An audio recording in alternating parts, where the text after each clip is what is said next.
kalimutang mag-like at subscribe para sa mga pinakabagong balita. Good evening, magandang gabi, maayong gabi sa inyong tanan. Live ta karon. Kahit sa kotse, live pa rin kasi baka mamaya wala na akong gana. This is a happy occasion.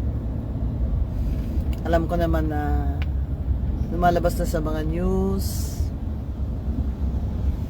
ang news na mapapanis ang lahat na news. Nag-resign na si Romualdez Tamby bilang Speaker of the House. Siya ay ordinaryong congressman na lamang ng kanyang district na ang buong pamilya niya ay nakaupo rin na congressman. ang galing nila, no? Parang yun na yung ano nila. Parang, I don't know if they all live in the same house. They probably do, but biro mo yun, you all live in the same house.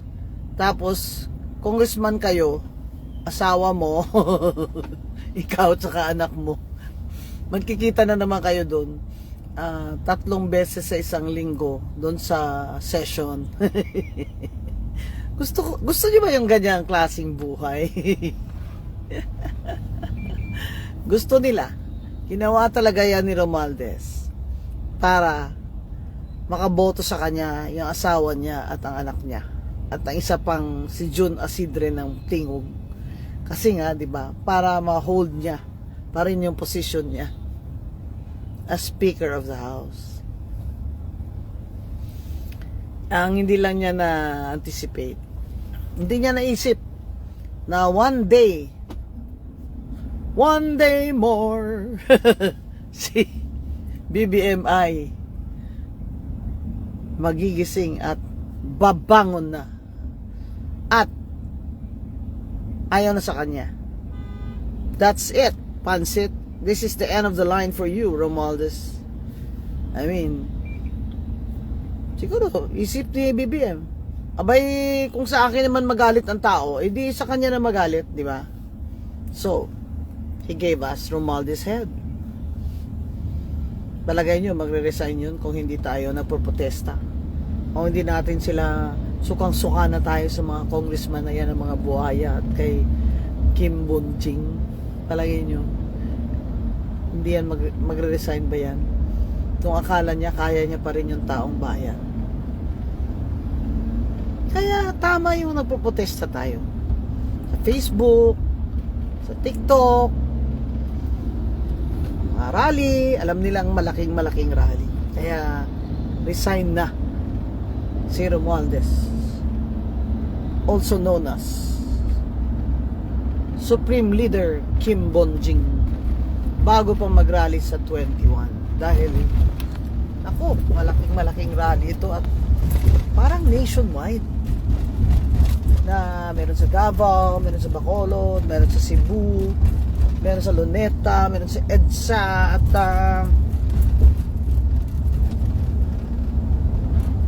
sigurado hindi lang ito yung yung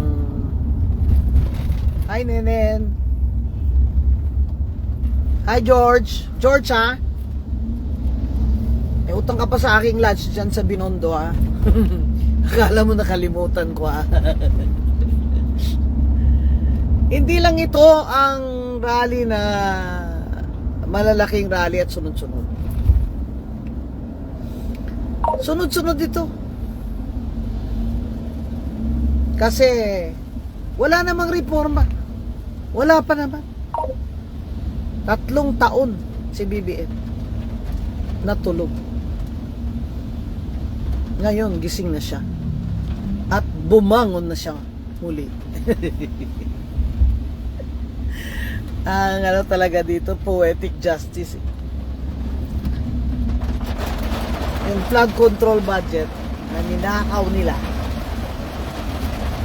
simula pa yan 2023, 24 o 25, palaki ng palaki yung flood control budget, umabot ng 240 billion.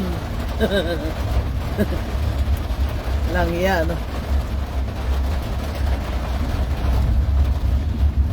2025. Nilagay nila dyan, insert nila sa during the buy count ang kanilang kapitan ay si Zaldico at sa Senate ang chair ng Finance Committee ay si Grace Poe para magamit nila noong 2025 election. Nag-succeed naman sila, hindi ba? 3 seats ang Tingog, 3 seats ang Corpus. Yung kay Zaldico, 2 seats yata yun. Oh. Nag-succeed naman sila. Yung kanilang the grand plan ay nag-succeed. Pero nabuking sila sa ghost flood control projects at mga substandard na projects. At mismong inunahan ni BBM ang siniwalat niya. Disclose it to the public. Kasi kung hindi niya di-disclose, others will disclose it. Di ba?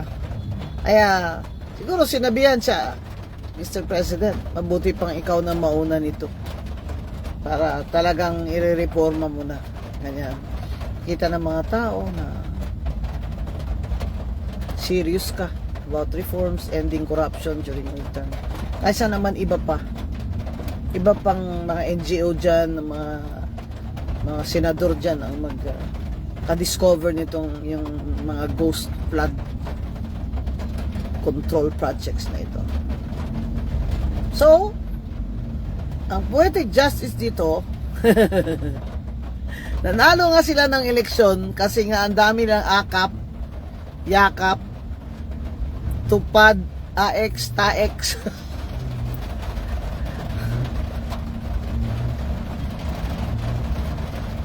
At binote buying nila ng todo ang mga tao.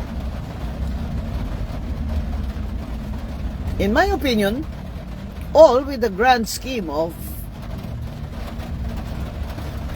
Oy, Joel Tan, long time no see.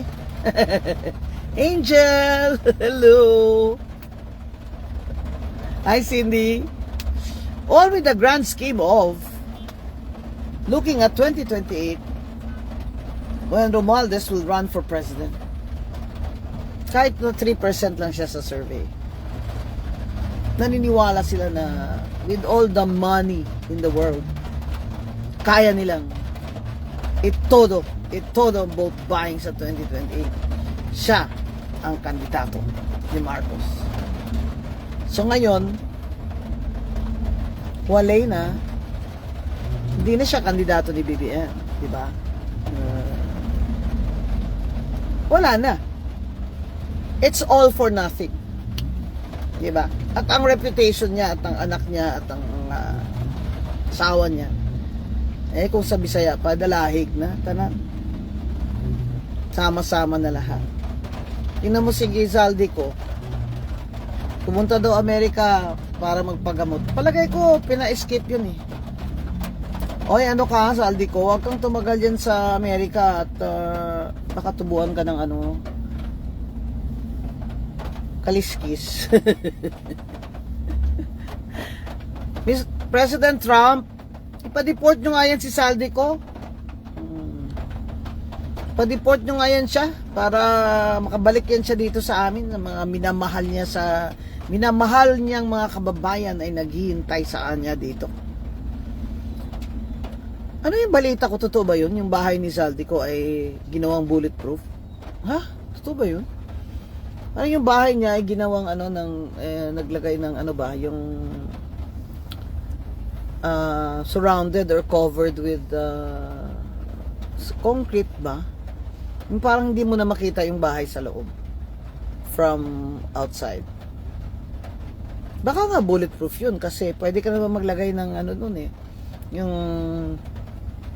tawag dyan, yung bakal na in between the cement. Diba ganyan naman yung mga bahay sa Israel, lahat required na mag bulletproof bulletproof na mga walls nila. Yan daw ang bahay ni Saldico eh. May ganyan daw eh. Ang bongga. Hindi lang wala car ang bulletproof. Pati ang house, bulletproof. Baka aso nila bulletproof din. You have all the money in the world that you are hated. Sinusuka ka ng mga kababayan mo, Saldico. Aanin mo pa ang kaperahan mo. At yung mga kapatid mo. Remember, my friends, SunWest and Triton are owned by Saldico and his brother.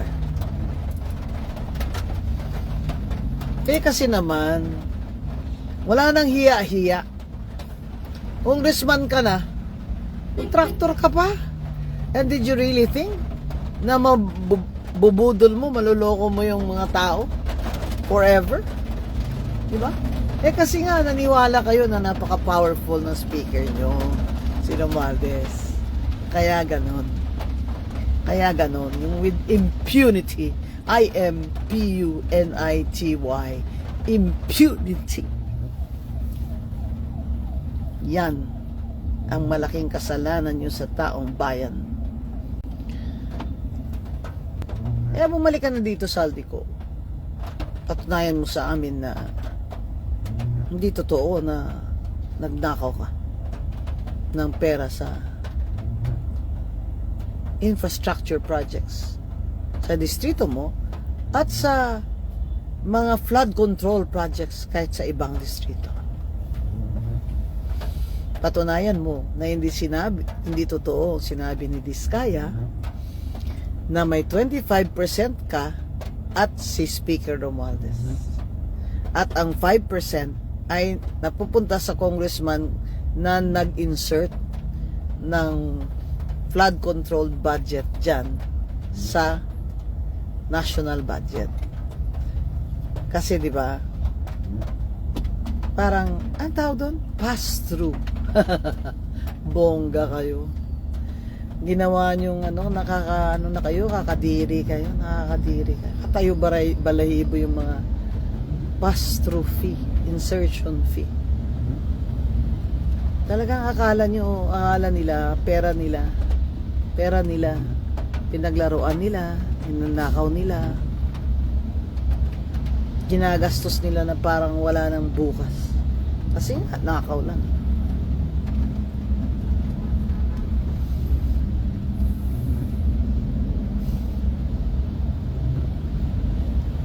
Ngayon, nag-resign na si Romualdez. Gustong-gusto ko nga yung nameplate niya, yung mahabang-mahaba. Ferdinand Martin Chucho Romualdez.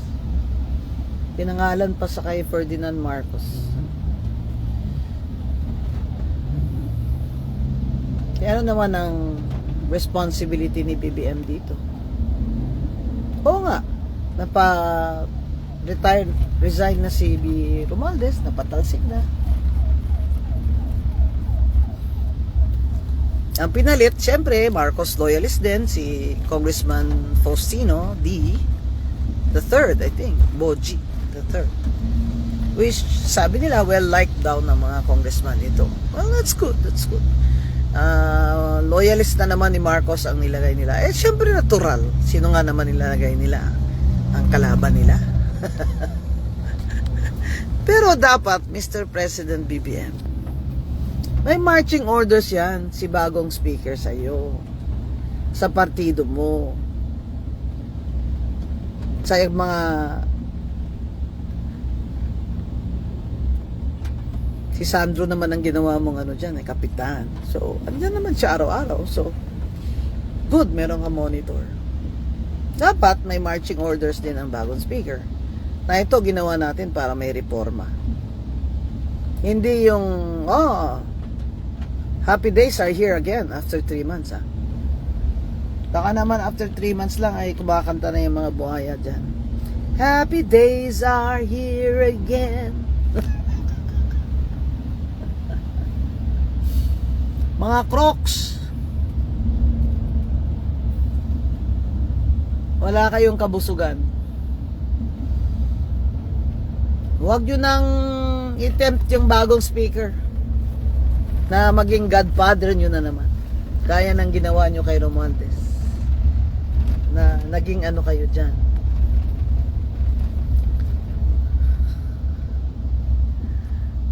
Naging sunod-sunuran kayo. Anong sabi ng mga tao? Naging tuta kayo. Yan, ang figure of speech dyan.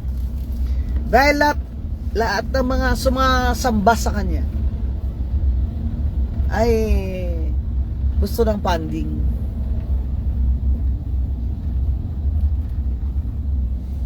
Kaya hari siya. Anong kanta yun? Ako ang hari ng sablay.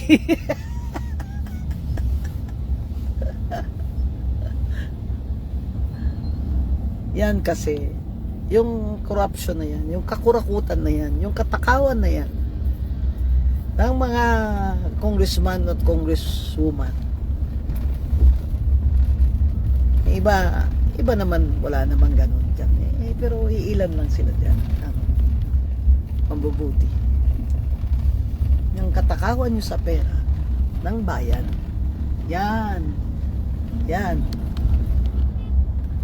ang pananagutan nyo. Lahat yung kalokohan ginawa nyo sa budget para manalo kayo ng todo-todo ng 2025, para makontrol nyo yung budget at mga kakikbakan nyo, para maging presidente si Romualdez sa 2028. O ano kayo ngayon? Ano kayo ngayon? Dahil sigurado na hindi siya ang kandidato ni BBM. Kawawa nga si Sandro eh. Wala ka ng dynasty, Sandro. Wala na. Dahil wala nang boboto ng Marcos sa 2028. Baka naman naniwala ka na yung tiyo mo, si Romualdez, was going to hold the political dynasty for you when you're old enough to run for president. Kung naniwala ka doon, you're not very smart.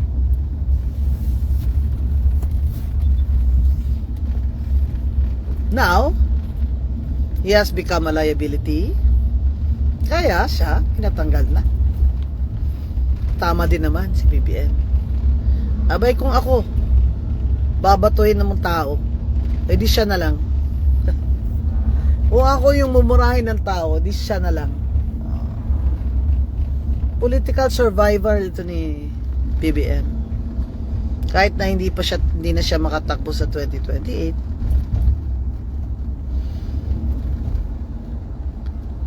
His interest is to keep the name Marcos still as a major political player in the country for his future dynasty. It's not gonna happen in 2028 dahil sa ginawa ni Romualdez at ng mga buhayang congressman. That's why Romualdez had to go. Untenable na kung si Toby Chanco pa. Kaya lang, ayaw ni Toby Chanco mag-speaker out of delicadeza, di ba? Ang galing talaga ni Toby. Toby! Kaya ganyan. So, namili sila ng Marcos loyalist din. Si Congressman Faustino D. III. And let's see if we can bring in the reforms, di ba? Because that should be BBM's marching orders to him. And now, Sandro will be his father's captain in the House of Reps. They have 3 years to reform. I'm suggesting, my suggestion is, palitan na yung term of office ng mga congressman. Gawin nyo na lang 4 years yan, pero 1 term na lang, walang re-election. Oh, para it's not worth na mangurakot pa sila. Kasi 4 years lang eh. It's not worth it na mga contractor sasali pa dyan sa party list kasi 1 term lang eh. Di ba? Wag na yung 9 years. 1 term lang. Gawin mo 4 years. Tsaka zero pork barrel funds. Yan. Zero pork barrel funds. Wala nang kurakot na gustong mag-congressman pag zero pork barrel funds. Dahil yung sweldo nila dyan, di naman nila pinapansin na yan eh. Ang kickback dyan, ang inaasahan nila para sa kanilang mga grand vacations abroad with their families, buying new cars and jewelry, and, you know. Ganyan talaga, guys. Sasabihin nyo, exaggerating ako. Hindi, I'm not exaggerating. Ganun talaga. Marami dyan talaga ganyan. Magkano na sweldo ng congressman? 300,000.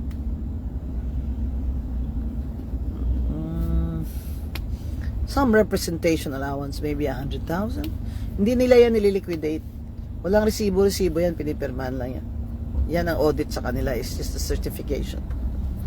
Magkano sa speaker, yun ang hindi natin alam. I'll find out tomorrow sa COA. Magkano yung representation or extraordinary expense ng speaker. Pero, it's 300,000 a month, right?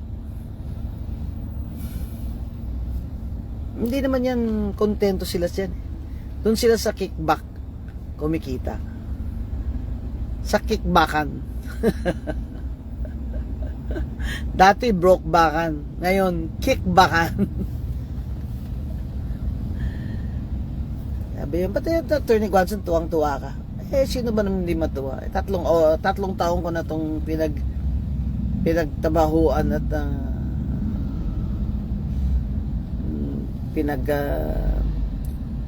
wish na matanggal na yan Romualdez na yan. Kasi feeling God Almighty na yan siya dyan eh. Delikado yun sa presidente. Kaya ito si BBM talaga hindi niya nakuha yung utak ng tatay niya.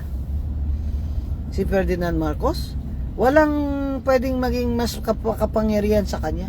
Pinag-aaway-away niya yung mga tao niya sa cabinet. Mga generals niya, pinag-aaway-away niya. Galing-galing talaga ni Bacoy. Etong si BBM, binigyan niya ng kapangyarihan yung pinsan niya, binigay niya speaker, binigyan niya ng kapangyarihan, tinolerate niya for 3 years. Eh di mas makapangyarihan pa sa kanya. Yun mo yun. Mas susundin pa nila si Romualdez kaysa kay BBM, itong mga congressman. Wala.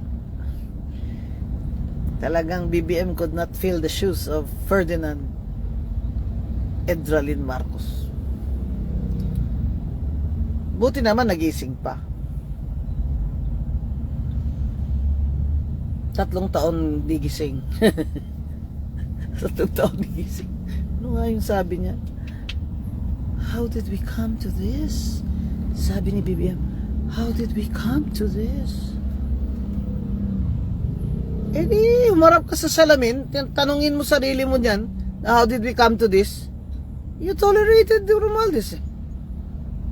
You gave him unbridled power. Oh. Eh di, nagawa niya lahat ng gusto niya. Pikit mata ka lang. Kasi hindi ako naniniwala na in 3 years, hindi mo alam kung ano nangyayari. Tapos pinirmahan mo yung 2025 budget na alam mo na may mga insertions yun. Bakit mo pinirmahan, BBM? Bakit mo pinirmahan ang 2025 budget?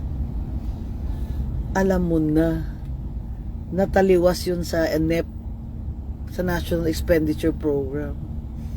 Deficit na deficit yung budget mo. Akala ko ba nag-aral ka sa Oxford, sa Princeton? Ano nangyayari sa'yo? Pumirma ka? Blind?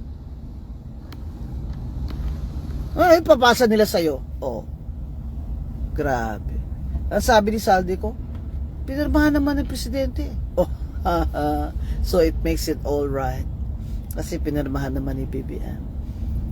Kaya umangal na si Bersamin, di ba? Mag-issue ng statement, you clean your house first, sabi ni Bersamin. Oh. Di ba? Kasi iba, parang tuturo pa yata ng mga ito si BBM may kasalanan dahil pinirmahan yung budget. Diyan ka talaga.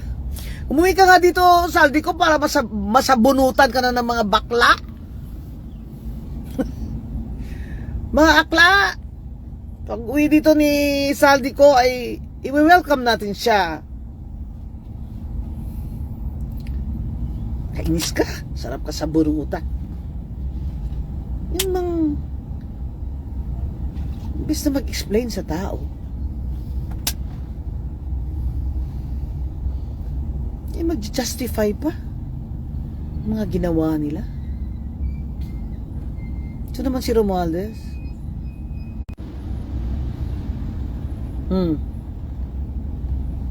Managot silang lahat, di ba? Pati si Grace Poe, na siyang Finance Committee Chair ng Senate. Aba, ang sabi naman ni Senator Ping Lacson ay ipapatawag naman din pala, invite naman din si Grace Poe. Kasi hindi naman pwede yung sige, Saldi ko lang lagi ang ating tinatanong dito kung ano nangyari. Si Grace Poe, wala. Oh. Si Grace Poe, tanungin natin siya. Bakit mo inaprubahan yan, inaayaan mo yan, nailagay dyan, yung mga flood control sa insertions, ikaw ang chair ng Senate Finance Committee. Bakit mo inayaan?